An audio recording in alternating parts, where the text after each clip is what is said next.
பெரியார் அம்பேத்கர் சிலைகளை மீண்டும் வடலூர் பேருந்து நிலையத்தில் நிறுவ வேண்டும். தந்தை பெரியார் அவர்களுடைய சிலையை ஏன் நிறுவ வேண்டும்? அம்பேத்கர் அவர்களுடைய சிலையை எதற்காக நிறுவ வேண்டும்? அம்பேத்கர் அவர்களுடைய சிலையை பார்க்கிற போது ஒரு மான உணர்ச்சி பிறக்கிறது. தந்தை பெரியார் சிலையை பார்க்கிற பொழுது ஒரு அறிவு வளர்ச்சி பிறக்கிறது.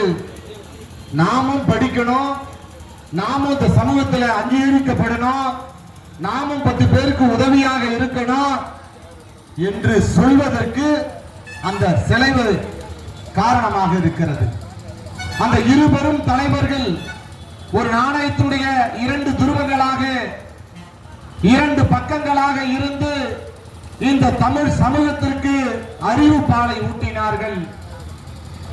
கும்புரஞ்சாமி என்று சொல்லிக் கொண்டிருந்த அடிமை தமிழை போக்கி நமஸ்காரம் என்று சொன்ன அந்நிய மொழியை நீக்கி வணக்கம் என்கிற சுயமரியாதை சொல்லை இந்த தமிழ் உலகத்திற்கு கொடுத்த தலைவர் என்பதால் அந்த சிலையை இங்கே நிறுவ வேண்டும் என வலியுறுத்துகிறோம்.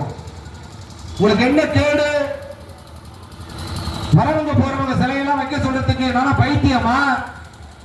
இந்த மண்ணுக்கும் இந்த மக்களுக்கும் ஒடுக்கப்பட்ட தாழ்த்தப்பட்ட பின்தங்கிய மக்களுக்காக இரவு பகல் பாராது உழைத்த தலைவர்களுடைய சிலையை வைப்பதில் உங்களுக்கு என்ன கேடு? 30 வருஷம் 32 வருஷமா இந்த இடத்துல இந்த சிலை இருந்துச்சு, மிக கம்பீரமாக இருந்தது. அவருடைய பிறந்த நாளைக்கு இருந்த நாளைக்கு நாம் மாலை அணிவித்து மரியாதை செய்து இருக்கக்கூடிய இளைஞர்களுக்கும் மாணவர்களுக்கும் இந்த தாத்தானா நம்ம படிச்ச வச்சார், இந்த தாத்தானா சாதி பட்டத்தை ஒழித்தார், இந்த தாத்தானா இந்த சமூகத்துடைய ஏற்றத்திற்காக உழைத்தார் என்று சொல்வதற்கு அந்த சிலை இங்கே இருக்க வேண்டாமா? நடிகர் சிலையா வைக்க சொல்றோம், அப்படி சொன்னா கூட செஞ்சிருவீங்க போல் இருக்கு. ஆனால் மான உணர்ச்சியை கொடுத்து ஒரு தலைவரின் சிலையை வைக்க சொன்னா ஏன் வைக்க மாட்டீங்க? எதுக்காக வைக்க மாட்டீங்க? இந்த ஆணையரை சந்திக்க போனா செல்போனை வெளியில வச்சுட்டு வாங்கன்னு கூப்பிடுறாங்க. என்ன அநியாயம்?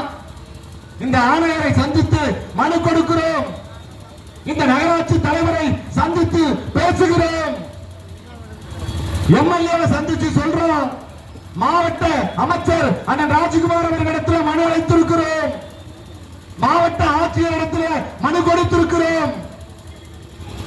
இந்த போராட்ட குழுவின் சார்பில் பல்வேறு நபர்களை சந்தித்திருக்கிறோம். இந்த கூட்டத்திற்காக கூட காவல்துறையுடைய துணை கண்காணிப்பாளர் அணுகி, குறிஞ்சிப்பாடியினுடைய ஆய்வாளர் அணுகி, இங்க இருக்கக்கூடிய உதவி ஆய்வாளர் அணுகி, இந்த சிலை வைக்கும் கோரிக்கையை கூட வைப்பதற்கு எங்களுக்கு நீங்கள் உரிமை கொடுக்கவில்லையே. சிலை வைக்க வேண்டும் என சொல்லுவதே தப்பு நினைச்சா எப்படி? ஏன் இந்த சிலையை வச்சா என்ன நடந்துடும்? இந்த சிலையை நீங்கள் வைக்கவில்லை என்று சொன்னால் மிகப்பெரிய போராட்டத்தை நாங்கள் கையில் இருக்க நேரிடும் என்ற எச்சரிக்கை சொல்ல கடமைப்பட்டிருக்கிறேன்.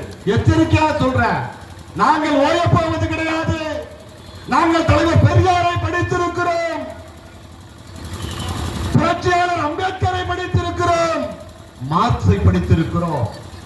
உங்களுடைய இந்த வேலைலாம் எங்களுக்கு தெரியாதுன்னு நினைச்சிட்டு இருக்கிறீங்களா? அந்த இடத்தை யாருக்காவது கொடுக்கலாம்னு சொல்லிட்டு அந்த இடத்துல சிலை வைக்க முடியாதுன்னு சொல்றீங்க, அந்த இடத்தை எங்களுக்கு கொடுக்க முடியாதுன்னு சொல்றீங்க, சிலை வைக்கிறதுக்கு இங்க வடலூர்ல இடமே இல்லைன்னு சொல்றீங்க. இந்த பெரியார் அம்பேத்கர் சிலை வைப்பு குழுவின் சார்பில் நீதிமன்றத்தை அணுகி உங்கள் மீது வழக்கு தொடுக்க இருக்கிறோம். அண்ணன் அவர்கள் துணையாக நிற்கிறேன் இப்ப சொன்னாங்க. உங்கள் மீது முறைப்படி வழக்கு தொடுக்க இருக்கிறோம். அதுதான் இந்த கூட்டத்துடைய தீர்மானம். விரைவில் இதில் சம்பந்தப்பட்ட அத்தனை அதிகாரிகள் மீது வழக்கு தொடுக்க இருக்கிறோம். அதோடு மட்டும் இருக்காது, அடுத்தது மிகப்பெரிய போராட்டம், எழுச்சி தமிழரை அழைத்து இங்கே போராட்டம் நடத்த இருக்கிறோம். என்ன விட்டுவோம் நினைக்கிறீங்களா? இனத்தால் மொழியால் ஒடுக்கப்பட்டு பின்தங்கி கீழே கிடக்கக்கூடிய மனிதர்கள் மேலே வர வேண்டும் என்று சொன்ன இருபெரும் தலைவருடைய சிலையை இந்த வடலூர் பேருந்து நிலையத்திலே நிறுவாமல் இங்கே நாங்கள் ஓயப்போவது கிடையாது. இரவு பகல் பாராமல் இதே வேலையால் நீங்க எங்களை சும்மா நினைச்சிட்டு இருக்கிறீங்க, சின்ன பசங்க வெற்றுவாங்க நினைச்சிட்டு இருக்கிறீங்க. நாங்கள் சின்ன பசங்கள் அல்ல, நாங்கள் நெருப்பிலிருந்து பிறந்த பெரியாரையும் நெருப்பிலிருந்து பிறந்த அம்பேத்கரையும் வாசித்த இளைஞர்கள், மறந்து விடாதீர்கள். இன்றைக்கு வடநாடு பத்தி எறிகிறது போல இந்த வடலூரும் பத்தி எறியக்கூடிய போராட்டத்தை விரைவில் அறிவித்து வெற்றி பெறுவோம் என்று சொல்லி நல்ல வாய்ப்புக்கு நன்றி கூறி முடிக்கிறேன். நன்றி, வணக்கம்.